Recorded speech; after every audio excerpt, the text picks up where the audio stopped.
से घटाकर 60,000 करोड़ कर दिया गया। पीएम किसान सम्मान निधि का भी बजट घटा दिया गया। नीतीश कुमार तो ठीक ही कह रहे हैं।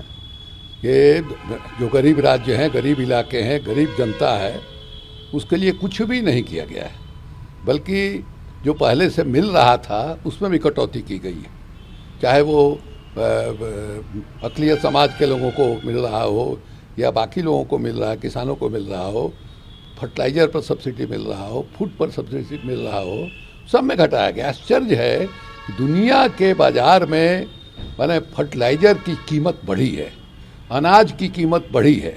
लोगों को दिखाई दे रहा है कि यूक्रेन का जो युद्ध हो रहा है उसका एक नकारात्मक प्रभाव जो है पूरी दुनिया पर पड़ रहा है। माने फूड का प्रोडक्शन जो है घट रहा है। एक तो पर्यावरण का प्रभाव है और दूसरे युद्ध का प्रभाव है। यूक्रेन की ही गेहूँ 30% जो है सप्लाई होती थी दुनिया में, आज लगभग बंद है वो। तो ऐसी स्थिति है, उसमें सरकार से उम्मीद की जा रही थी कि विशेष ध्यान रखेगी, विशेष ध्यान कर रखेगी। संकट को और बढ़ाने वाला बजट जो है पेश किया गया है। बिहार के एसीएस और उत्पाद विभाग के अपर मुख्य सचिव के पाठक का एक वीडियो वायरल हुआ है, जिसमें वो बिहार प्रशासनिक सेवा के अधिकारियों को गाली देते नजर आ रहे हैं, बिहारियों को भी अपशब्द बोलते नजर आ रहे हैं। हालांकि उन पर एफआईआर बासा ने किया है। हमने देखा नहीं है, लेकिन पाठक जी इस मामले में पहले से ही मैंने काफ़ी उनकी शोहरत रही है और मैंने इसके चलते वो कई तरह की परेशानियों में पड़े हैं। उनकी एक ही खूबी है, वो ईमानदार अफसर हैं। उनकी दूसरी खूबी ये है कि जहाँ जिस विभाग में वो जाते हैं, वो विभाग का जो कॉमा फिल स्टॉप वाला नियम है उस सब का अनुपालन कराने की कोशिश करते हैं और उतना सख्ती के साथ कराने की कोशिश करते हैं कि उनके साथ जो है कदम मिला के चलना बाकी लोगों के लिए मुश्किल हो जाता है। उस ये में जो पुराना तौर तरीका है गाली गलौज का, जो बिल्कुल ही माने निंदनीय है, वो उसी अंदाज में जो है अपने नीचे वालों से माने काम कराना चाहते हैं, जिसको लेकर के परेशानी होती है। आज के ज़माने में आप चाहिएगा कि हम सरकारी नौकरी में जो हमारे अधीनस्थ काम करने वाले लोग हैं उनको हम गाली गलौज करके, उनको हम डंडा दिखा करके हम काम कराएं, ये संभव नहीं। बिहारियों को भी उन्होंने, अब बिहार में रह के बिहारियों के बारे में इस तरह की बात कर रहे हैं, उससे बेहतर है कि आप अपना कैडर ट्रांसफ़र करा करके जहाँ जाना चाहते हैं वहाँ चले जाइए, जो आपको सूट करे प्रदेश वहाँ चले जाइए, संभव हो तो अपने घर में चले जाइए। जयपुर में आरएसएस के महासचिव दत्तात्रेय भोसले ने कहा है कि जिनके पूर्वज हिंदू थे वे हिंदू हैं, जो खुद को हिंदू मानते हैं वे भी हिंदू हैं, और जिन्हें हम कहते हैं कि वो हिंदू हैं तो वो भी हिंदू हैं।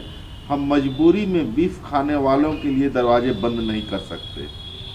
क्या बोलते हैं लोग, ये समझ में नहीं आता। जिनके पूर्वज हिंदू थे वो भी है, जो मानते हैं कि हम हिंदू हैं, हम भी हिंदू, इसका क्या मतलब है, कुछ समझ ही में नहीं आता।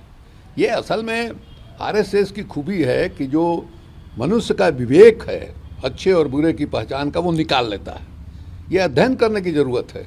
जैसे आजकल जो आर्टिफिशियल इंटेलिजेंस वाली बात आती है कि मशीन में ही आप जो आर्टिफिशियल इंटेलिजेंस बंद करके उसका प्रोग्रामिंग कर दीजिए।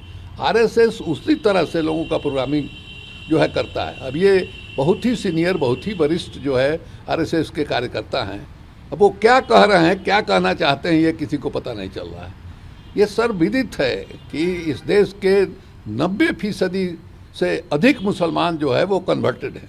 क्यों कन्वर्टेड हुए भाई?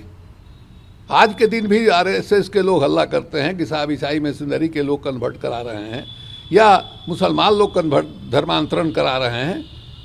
क्यों ऐसा हो रहा है? इसका कभी आपने अध्ययन किया है? हिंदू समाज से क्यों लोग अलग होना चाहते हैं? मैंने बाबा साहब अम्बेडकर जैसा आदमी, बौद्धिक आदमी, उसने कहा कि जन्म लेना मेरे बस की बात नहीं थी, लेकिन मैं हिंदू धर्म में मरूंगा नहीं, और उन्होंने बौद्ध धर्म कबूल किया था। क्या वजह है, क्या कारण है, इस पर आपका दिमाग नहीं चलता है।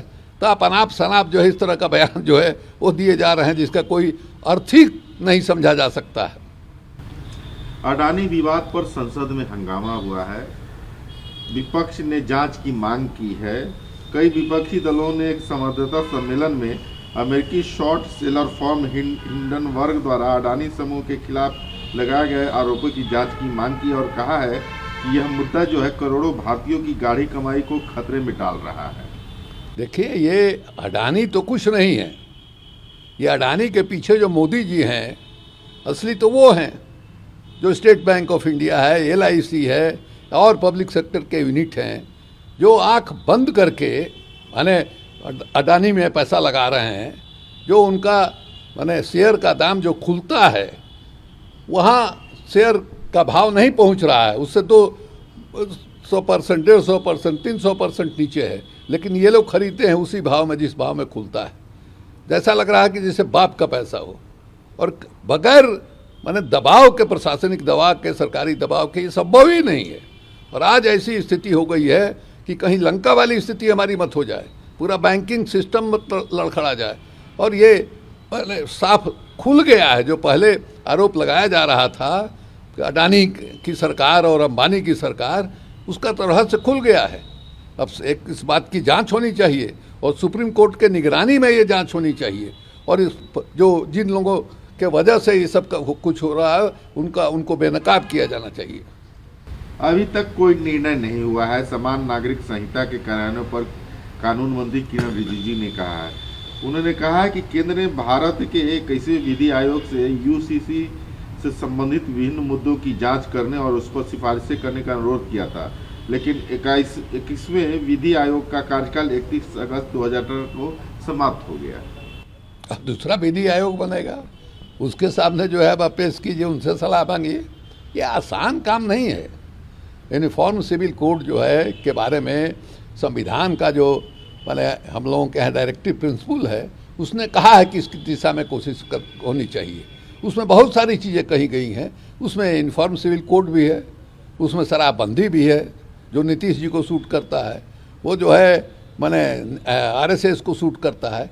वहीं जो गरीबों के हक में डायरेक्टिव प्रिंसिपल कहता है कि श्रमिकों को किस तरह का श्रमिक मिलना चाहिए, शिक्षा के, स्वास्थ्य के मामले में जो निर्देश है उस पर नहीं कोई जोर देता है। लेकिन इसी तरह के आइटम पर जिसको जो सूट करता है उसको जो है जोर दे रहा है। तो यूनिफॉर्म सिविल कोड बनाना जो है कोई आसान नहीं है। उसका बेहतर तरीका है, आपने ठीक कहा, अगला जो न्यायिक आयोग बन रहा है उसके सामने पेश कीजिए और वो एक ड्राफ्ट तैयार करे, उस ड्राफ्ट पर देश में चर्चा हो, उसके बाद जो है देखा जाए। बहुत आसान ये चीज़ नहीं है।